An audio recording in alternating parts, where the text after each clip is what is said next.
All right. This GDP USD on the 5 minutes time frame. This is just like similar to what happened the other time on my last video, which I posted. So let me rush it up. So first off, I was on the 15-minute time frame. I was on the 15 minutes time frame, of which I know the market is bearish, of which I already did my findings last. That was yesterday on. So the market was bearish, market being bearish. So this the imbalance we have here, and somebody will want to ask, why did I choose this imbalance? I choose this imbalance not because it's perfect. It's not the perfect one. There are a lot of imbalance here. See imbalance here, which is the fair value gap. There's another fair value gap here on the 15 minutes time frame. There's another one here. So but these guys are on my premium. If I draw my fib here from, sorry, if I draw my fib from here, from this swing high to this swing low, you will see that they are all on the premium. They are all above here. So all of these fair value gap are valid. They are good. But the thing is, wait for price to react to them and to know the right one. So this is how I found out that this one is the right one. I drew this zone, not only this one. I also had a zone here. I also had a zone here. So the thing is, I cannot trade on Tokyo session. I don't trade that time. That's not my good time. GDP, I trade mostly on the London session or the New York session, depending on when price tells me what to do. So I go down to my 5 minutes time frame. I go down to my 5 minutes time frame, checking that guy. You understand what I'm saying? Yeah. I checked that FEG on this one. I see it has tapped here on the New York, on the London section. So I was waiting for a market structure shift on the 5 minutes time frame. I looked, this guy is not yet, it hasn't yet breaking this guy, of which normally I wait for a sweep of the New York or the Tokyo session. It has swept this guy with this week here.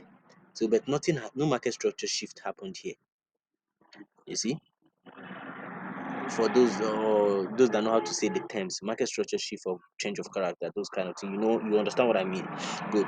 So, I haven't seen all those things happen here, but I begin to suspect this guy.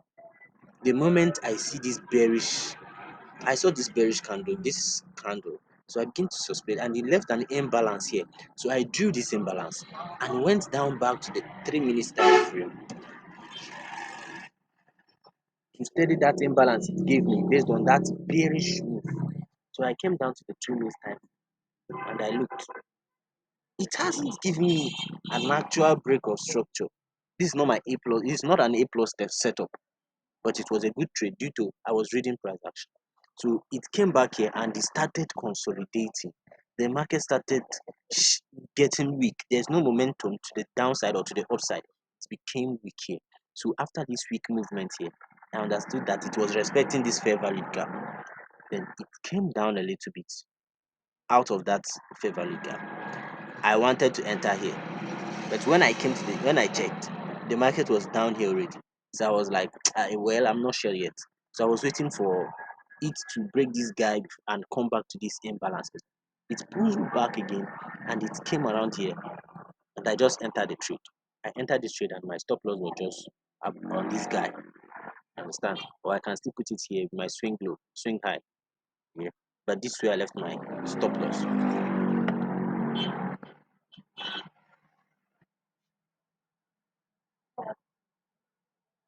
Uh, I was distracted back again.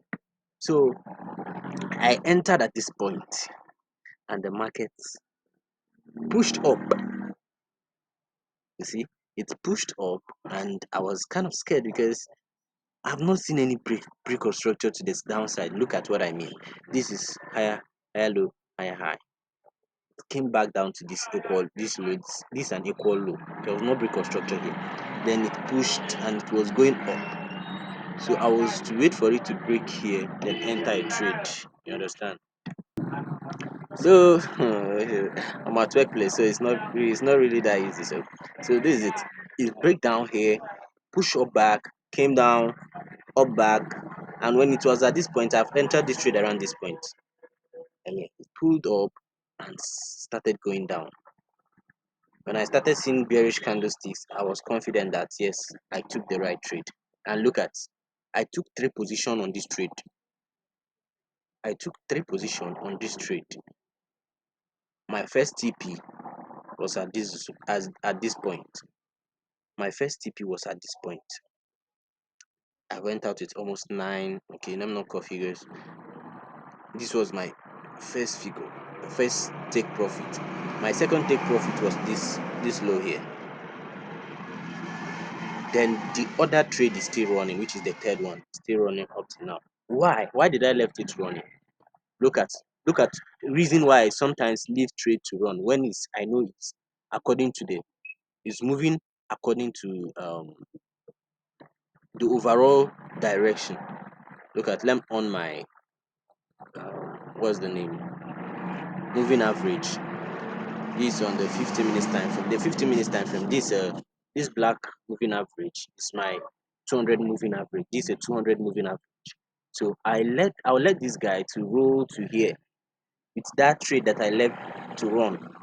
It is not a must that the market must come down to this place. I'm not anticipating that, hey, definitely the market is going to come down to this place. It's not a must. But what I'm trying to say is, this is where I'm expecting the market to break another low. You understand what I mean? For those who understand, good.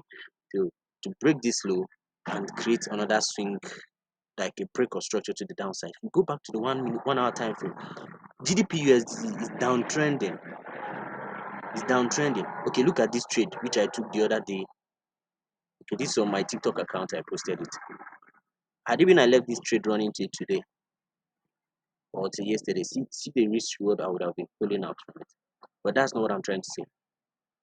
The the direction of the market is bearish. So I'm leaving this guy to run for the meantime and see how it goes. Thank you. Please subscribe. If you're on my YouTube channel, you can subscribe, and if you're on TikTok, please you can also follow me. Thank you very much.